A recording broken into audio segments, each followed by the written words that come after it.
ஒரு படத்துல நம்ம வடிவேல் சார் இந்த எம்டி பாக்கெட்டை எடுத்து இப்படி காட்டுவார் தெரியுமா?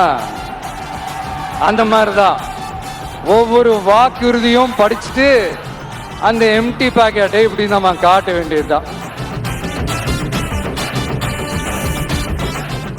இதே நாமக்கல்ல அவருக்காக ஒரு மணிமண்டபம் கட்டுவோம்னு வாக்குறுதி நம்பர் 456 கொடுத்தது யாரு?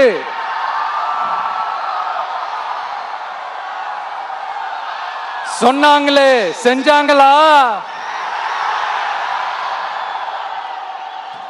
அதாவது ஒரு படத்துல நம்ம வடிவேல் சார் இந்த எம்டி பாக்கெட்டை எடுத்து இப்படி காட்டுவார் தெரியுமா?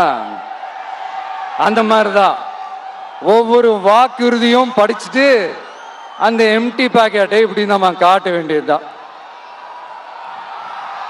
இப்ப நம்ம அந்த நாமக்கல் மாவட்டத்தில் வாக்குறுதிகளா அது செய்வோம் இது செய்வோம்னு நிறைய சொன்னாங்களே, அதுல ஒரு சின்ன லிஸ்ட் மட்டும் இப்ப நம்ம பார்ப்போம்.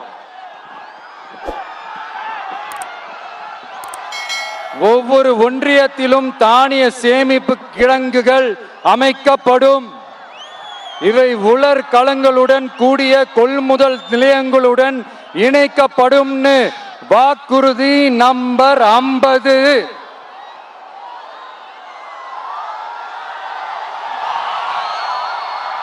கொப்பரை தேங்காயை தமிழக அரசே கொள்முதல் செய்யும். அதிலிருந்து தேங்காய் எண்ணெயை உற்பத்தி செய்து நியாய விலை கடைகள் மூலம் விற்பனை செய்ய நடவடிக்கை எடுக்கப்படும். வாக்குறுதி நம்பர் 66.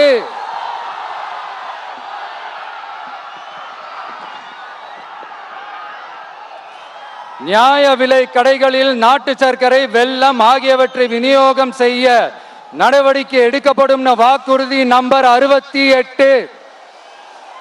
அரசு ஊழியர்கள் மற்றும் ஆசிரியர்களுக்கு மட்டும் இல்ல, போக்குவரத்து ஊழியர்களுக்கும் பழைய ஓய்வூதிய திட்டம் செயல்படுத்தப்படும். வாக்குறுதி நம்பர் 152. இதெல்லாம் சொன்னாங்களே, செஞ்சாங்களா?